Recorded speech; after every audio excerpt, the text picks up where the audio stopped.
Hi everybody and welcome. Hello. Thank you for inviting me back. For anybody who wasn't here last time I did a talk, I'm Phil Gilbank and I'm chairman of the Pocklington District Heritage Trust, which is an organisation we set up in a few years ago to try and create a museum in Pocklington. And I'm going to tell you a bit of a strange tale today. Was Lemuel Gulliver of Gulliver's Travels from just up the road at Givendale. And I'll start off just asking for a little bit of audience participation. Hands up if you've read Gulliver's Travel or seen the film. All right, well that's more than I have. If you look at this, you might think I'm a bit of a bookworm. I'm certainly not. I don't have time to read that many books, and I've never read Gulliver's Travels. This is my daughter's copy, but I'm going to take you on a journey that I had to go on. That was a bit of some odd circumstances, and it's the story of a guy called Charles Atkins who went to Pocklington School in the 1650s. He then joined the Navy. He was thrown out of the Navy. He retrained as an East India Company surgeon. He was thrown out of that. He became a soldier. He got the push again. And I've put up there, he was a dishonest, drunkard, unscrupulous rogue, might have been a murderer, probably became a pirate, and he might have written a few books as well. So I'll set off on that journey with you. And if you read Gulliver's Travels, it's an odd combination. It's supposed to be one of the world's great novels, but it's an odd combination of fact and fiction. It's got midgets and giants, but it's also got a lot of biographical information in it. And on the right there is a map of the Gulliver's Travels magical islands, including the most famous one, Lilliput, and it's across a bit of ocean from Sumatra in the Indian Ocean. Well, Charles Atkins, well, as we will see, ended up in Sumatra, but he started out at Grimthorpe, just up the hill near Givendale, a couple of miles out of Pocklington. That's Grimthorpe Manor as it is today. It didn't look like that in Charles Atkins' time. They knocked the big manor house down in about 1800 and built that, which is a very des-res farmhouse. And it's a very historic site, is Grimthorpe and Givendale. You've got on the other side of the road to Grimthorpe Manor, there is Grimthorpe Iron Age Hill Fort, where there was granaries and places there way back in prehistoric times. In Givendale itself, there's another big house there that was built by John Singleton, who was the world's first ever professional jockey, and William Etty, the artist that you might have heard of. There's a big statue in front of York Art Gallery to William Etty. He used to go and stay with the Singletons during the summer and painted scenes around there. If you haven't heard of William Etty, he's most famous as England's greatest ever painter of nudes in the 1850s. Like that. So it's an interesting place, is Grimthorpe and Givendale, and it's going on for 7,000 miles from Givendale to Lilliput off Sumatra. So that's the journey I'm going to take you on. And how did I get into it? Well, 15 years ago, Pocklington School were decided, before they had their 500th anniversary celebrations, that they needed to write a new history of the school. The old one was getting a bit tatty. So there were about a dozen of us sat round a table, and everybody said, well, I'll do this, I'll do that bit. And they got to me and they said, what do you want to do? And I said, I'll do everything that nobody else wants to, which was a bit bold and foolish, because I copped for about 250 of the 500 years, and the other 8 or 9 people around the table did the other 250. And going back to the time of Charles Atkins being a boy at the school, the established history said, well, in the 16 and 1700s, nobody special came out of Pocklington School apart from William Wilberforce, so we won't really bother about that. And so I thought, well, that's a bit of a challenge, really. I'm sure if I get digging, I'll find some decent people that there's a bit of a story about. And as luck would have it, Pocklington School has an admission book of all the pupils that went there between 1626 and 1717.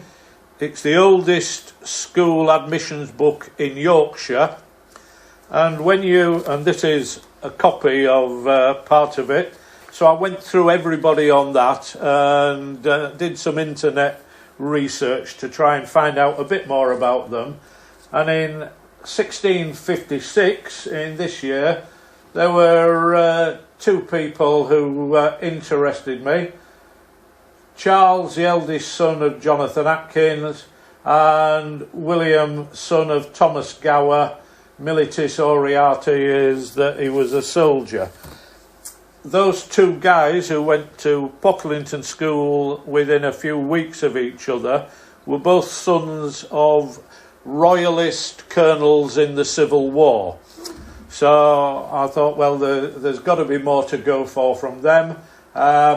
William Gower, he was a very lucky man.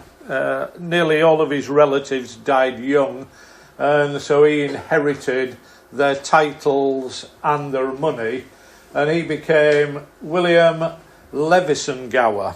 Although, if you're an aristocrat, you have to pronounce it Lucen-Gore, because they talk differently in high circles. And the Levison Gower, his descendants, became Dukes of Sutherland, who are the biggest landowners in Britain. Charles Atkin wasn't particularly as lucky, although he managed to get himself in and out of an awful lot of bother. So I started doing my research about Charles Atkins, and I came across this guy, Graham Harris, who was an English person, but he emigrated to Canada and had been a mining engineer all over the world, and then retired to Canada and started becoming a pirate expert. There is, sometimes it turns up on Netflix, on telly, a programme called The Curse of Oak Island, and they've made a TV programme about Oak Island. It's off the Canadian coast, and legend have it it's where Captain Kidd buried his treasure, and for centuries people have been trying to find Captain Kidd treasure on Oak Island. And whenever, it's called the Curse of Oak Island, because whenever anybody thought they were getting near to where it was, they died suddenly.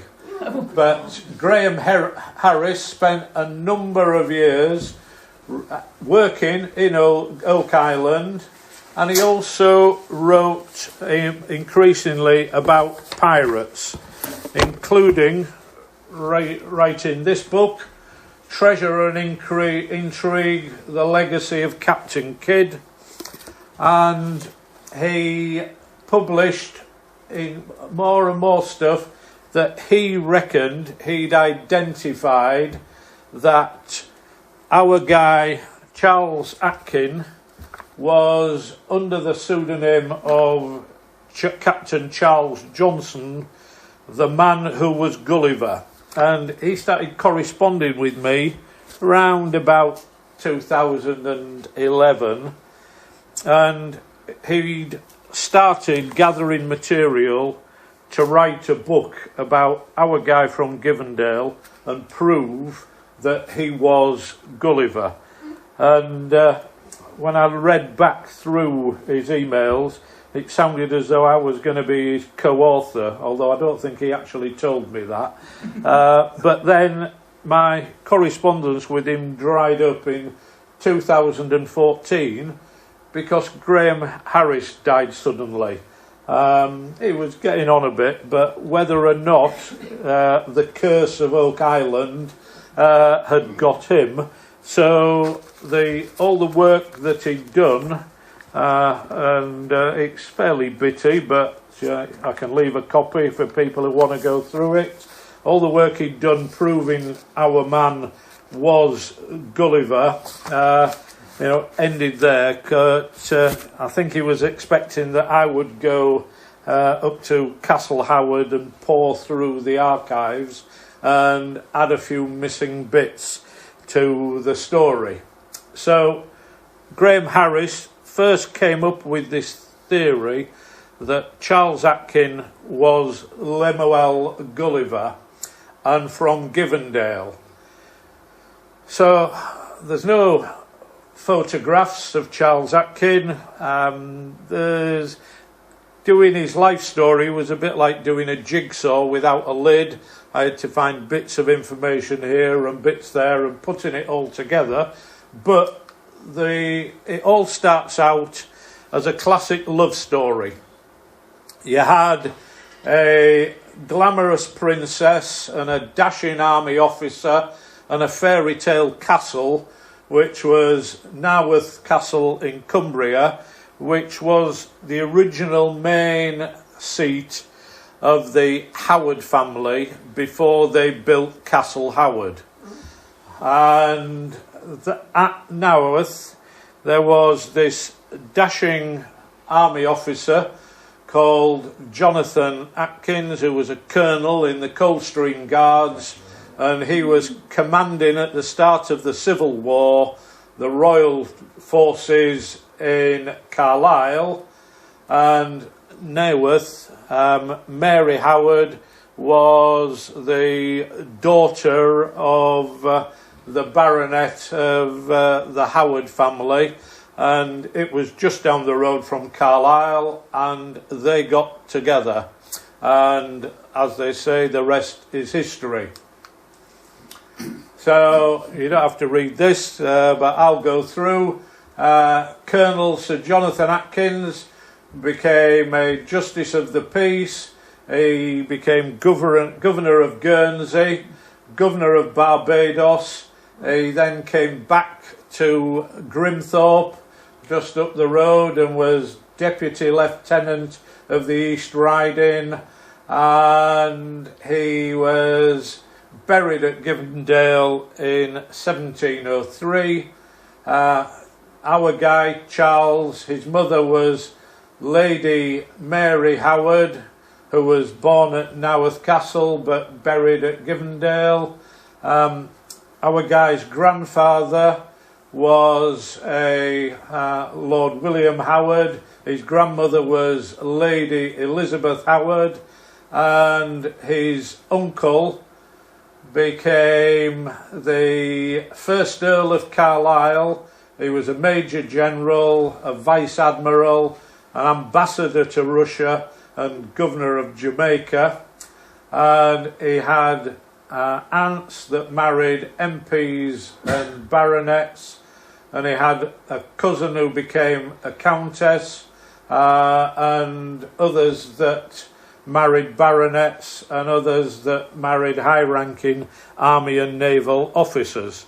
So our drunkard waster of Charles Atkins, you could say he was well connected.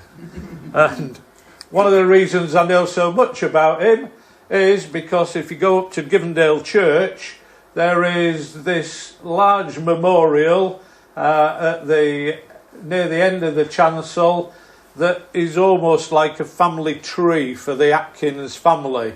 On this is mentioned his father, Sir Jonathan, his mother, Lady Mary, his sister Elizabeth, his brother John, sister, another sister, a grandson, and a sister-in-law. No mention of our guy at all, as you will not be surprised when I carry on. But like I say, if you go up to Givendale, just up the hill, there's a few details about all those members of the family. Sir Jonathan is, possibly a little bit notorious as well, because he's regarded as being a pretty good egg. But when he was the governor of Barbados, there was a slave riot, and he did quell the rebellion, and he executed a number of the ringleaders. So in this area we all bask in the glory that William Wilberforce ended slavery and went to school at Pocklington. A few years earlier, somebody who went to school in Pocklington, his father was actually the first person who wrote to the King of England and said, well, actually, African slaves work a lot harder than white slaves do. So, I think that that's how your energy should go. But he was regarded as being a good guy, and although he executed the ringleaders, they reckon he could have executed many, many more. He tried to have a bit of justice and a bit of common sense in there, but he didn't remain the governor of Barbados beyond sort of 5 years, because he was piggy in the middle. On one side, he had to look after the interests of all the estate owners. On the other side, he had to look after the interests of the crown, which had put him there. And he ended up being unpopular with the crown, and so the king pulled him back to England and sent somebody out there who did his bidding. But that map of Barbados was actually drawn during Jonathan Atkins' time as governor there. Back to our friend Charles. He was born during the Civil War.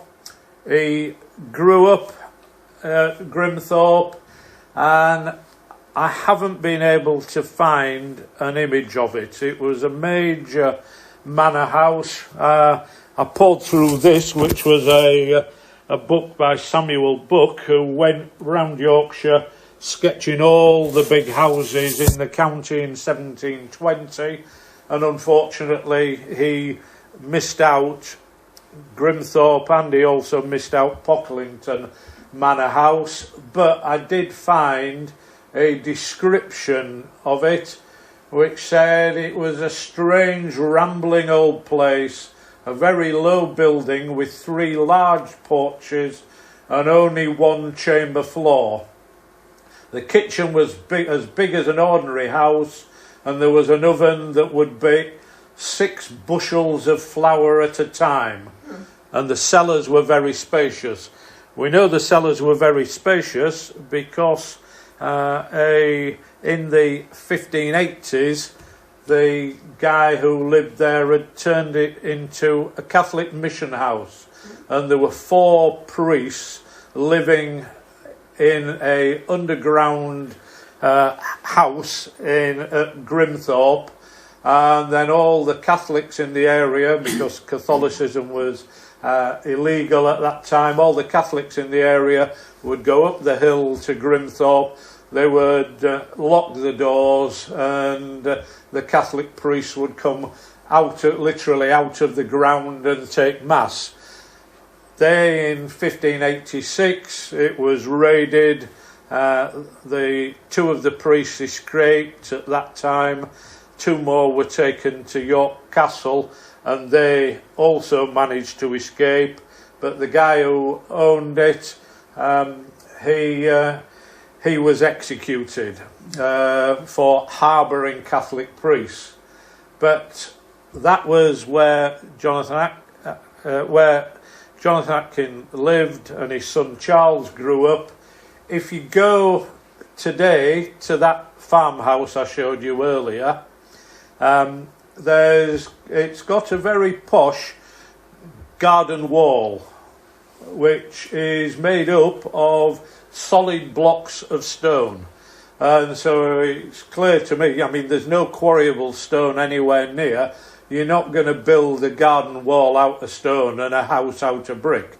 So obviously what they did was, when they knocked the big house down, they just, they'll have used a lot of it for road making, but quite a lot of the stone is still there as a garden wall. And Charles Atkins went to Pocklington Free Grammar School at the age of 10, and soon became a bit of a black sheep. I've just put that in there just as a possible indication.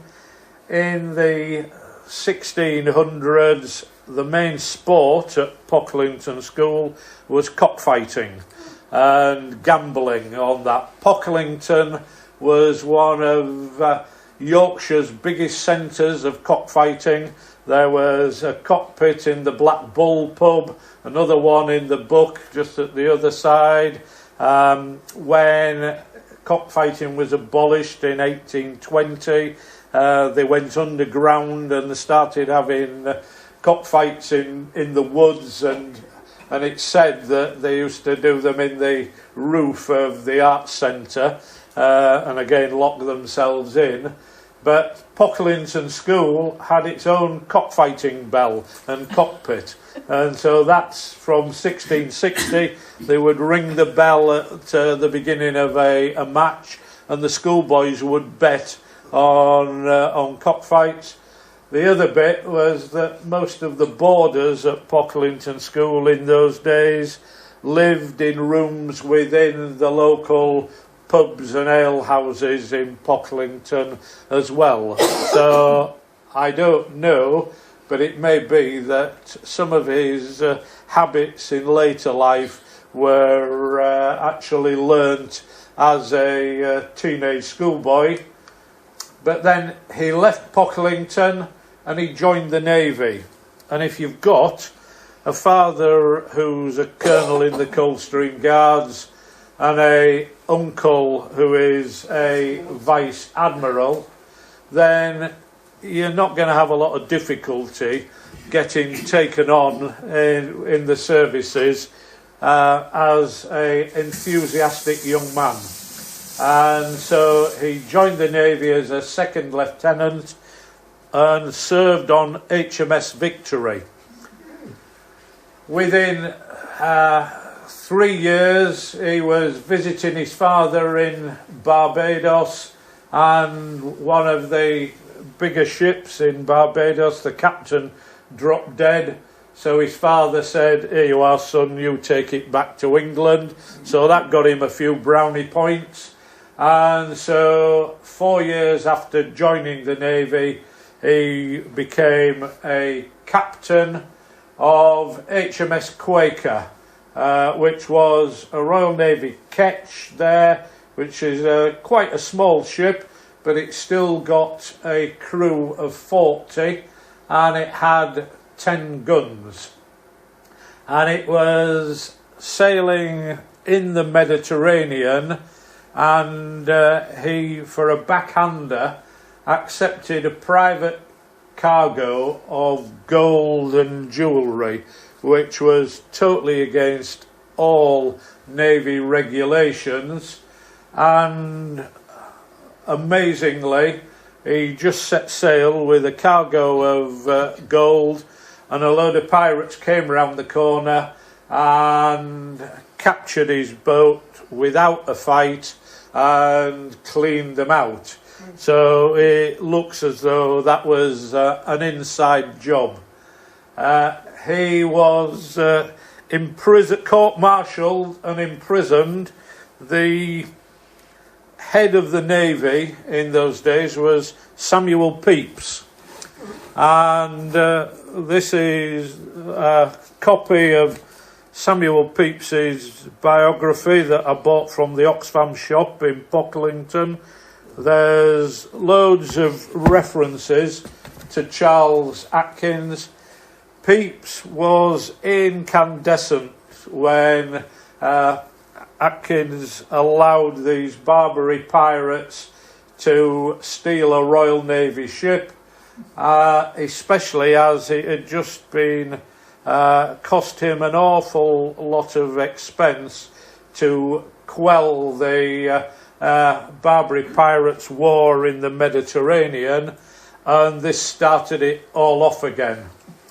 And so he was court-martialed, and the plan was to bring him back to England to face a court-martial for cowardice, which, if it had been proven, he would have been executed.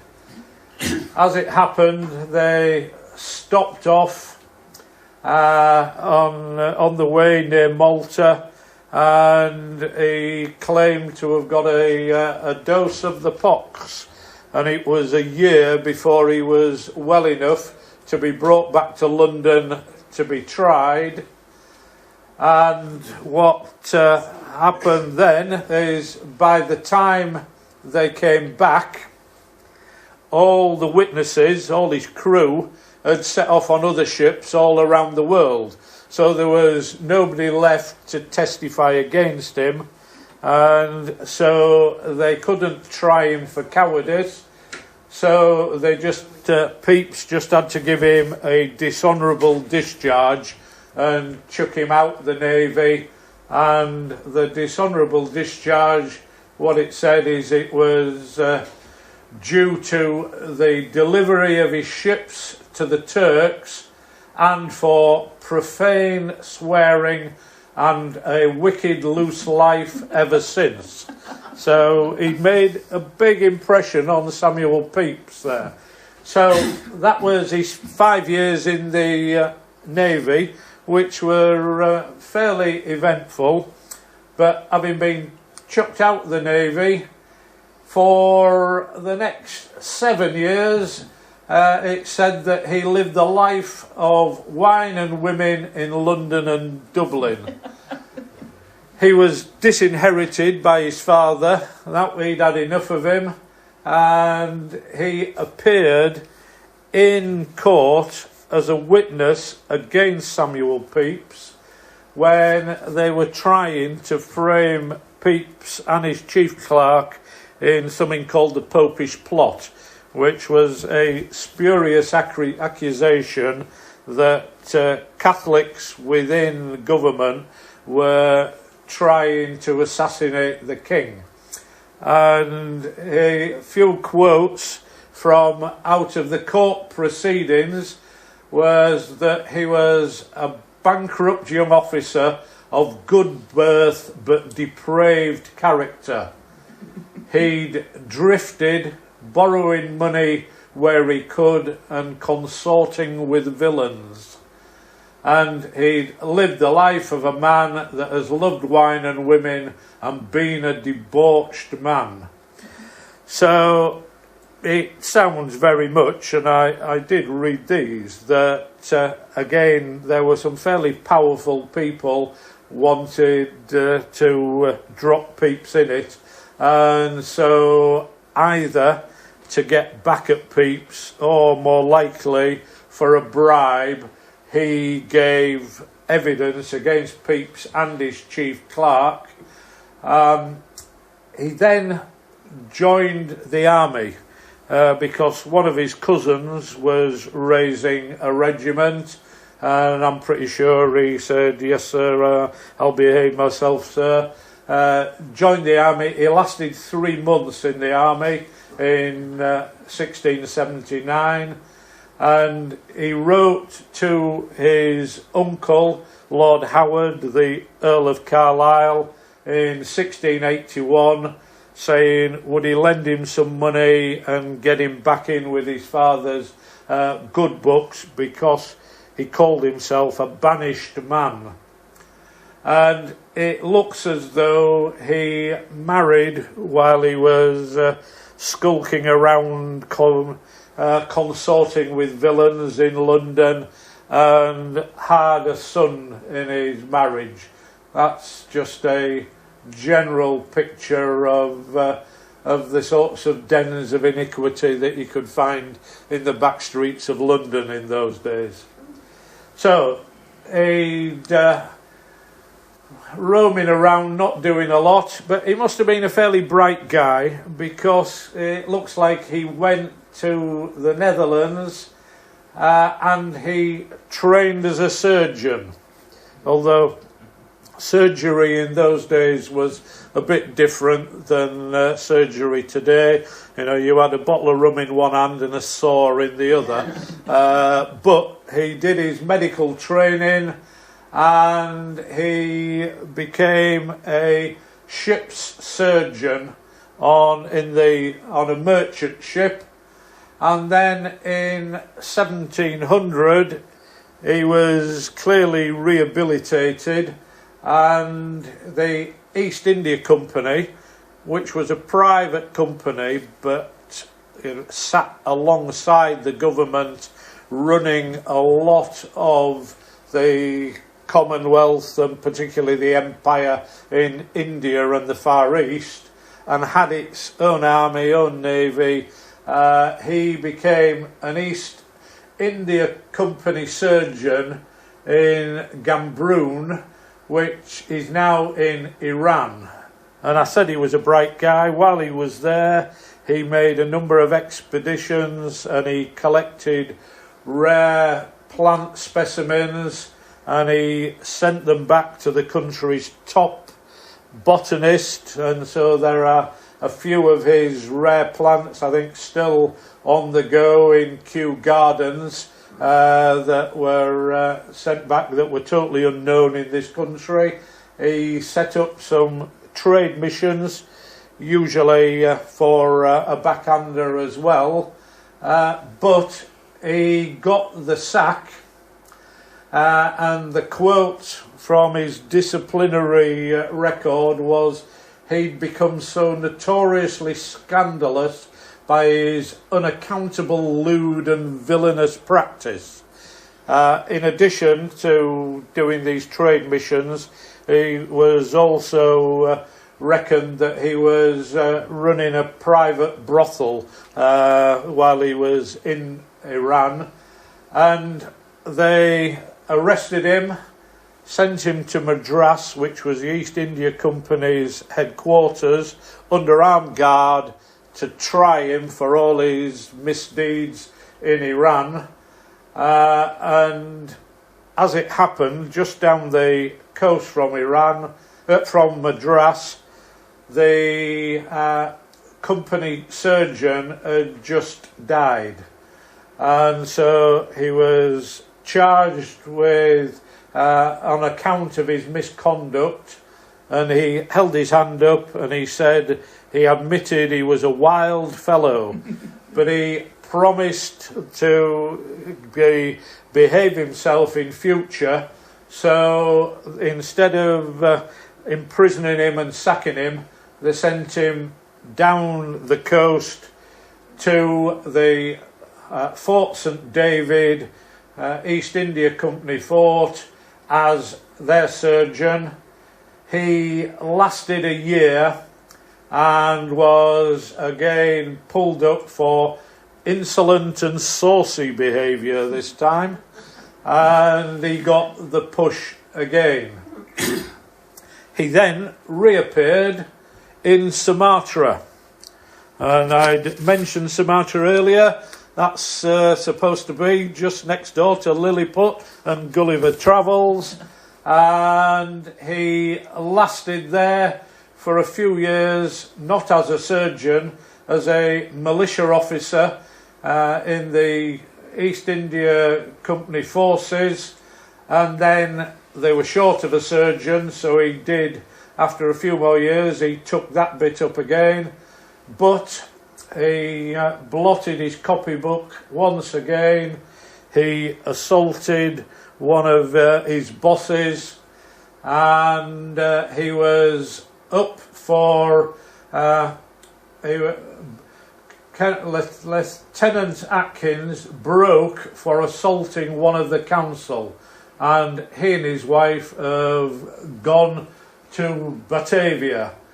So that's about 1,000 miles away. He was due to appear in court and he legged it from Sumatra to Batavia, but obviously that was the end of his career with the East India Company. So I've just put that in because, you know, he did just serve these two very brief periods as a soldier with two of his cousins in what became the Northumberland Fusiliers.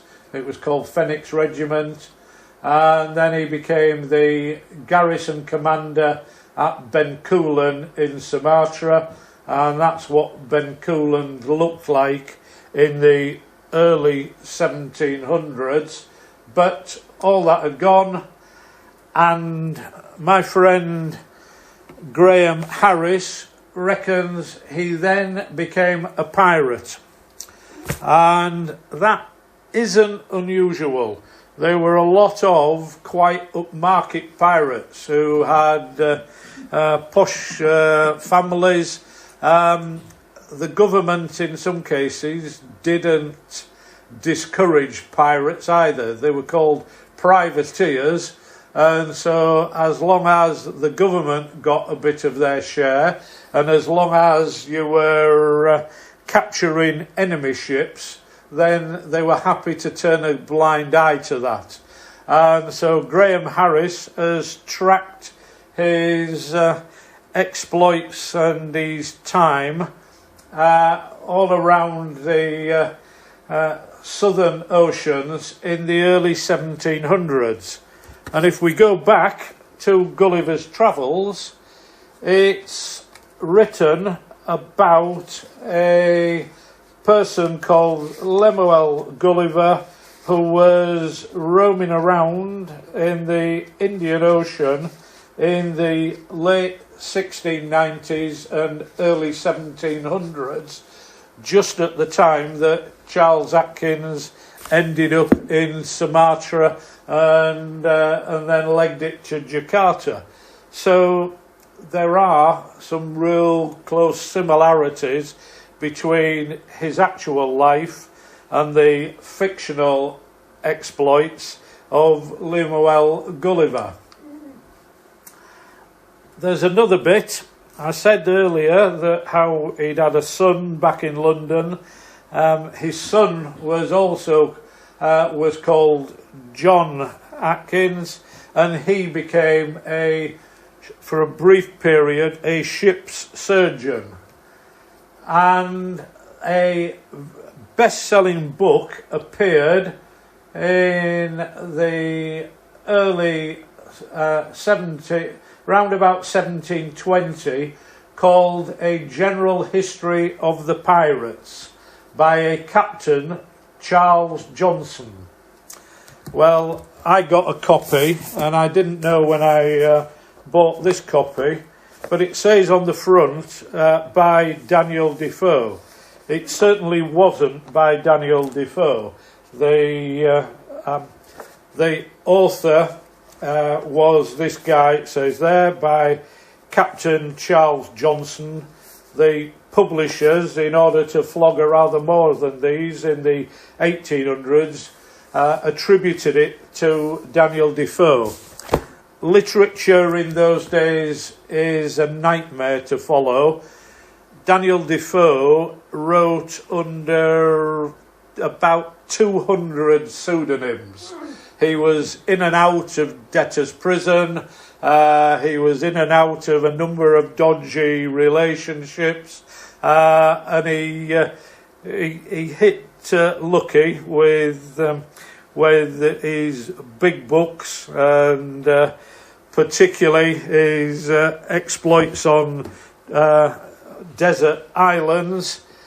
But he died a poor guy with a big name, and so that particular publisher said, oh well, this sounds like Daniel Defoe, so we'll reckon that was one of his 200 aliases. Graham Harris was working on the theory that maybe that Gulliver's Travels wasn't written by Jonathan Swift. He had looked very carefully at the original manuscript. The manuscript is written in somebody else's hand, and then in Jonathan Swift's handwriting is lots of notes in the margins and lots of crossing out. And Graham was working on the theory that Charles Atkins' son, John, had actually written both the general history of the pirates and the initial draft of Gulliver's Travels, and that had used his father's exploits as a pirate in the Southern Ocean for the information to put that together. And that what had happened is that Jonathan Swift, who there are a number of connections again between these families, that Swift had taken the rough draft and then decided, oh, there's something here, and worked it into shape in order to become the great work of literature that we have now. So that's the journey that Charles Atkins of Givendale and Pocklington School took around the world. And I've told you about the journey that I followed in tracing his exploits and the connections that I had with this guy in Canada, all about pirates and dodgy exploits. And so I'll leave it up to you whether you believe me or not that Gulliver came from Givendale. Thank you.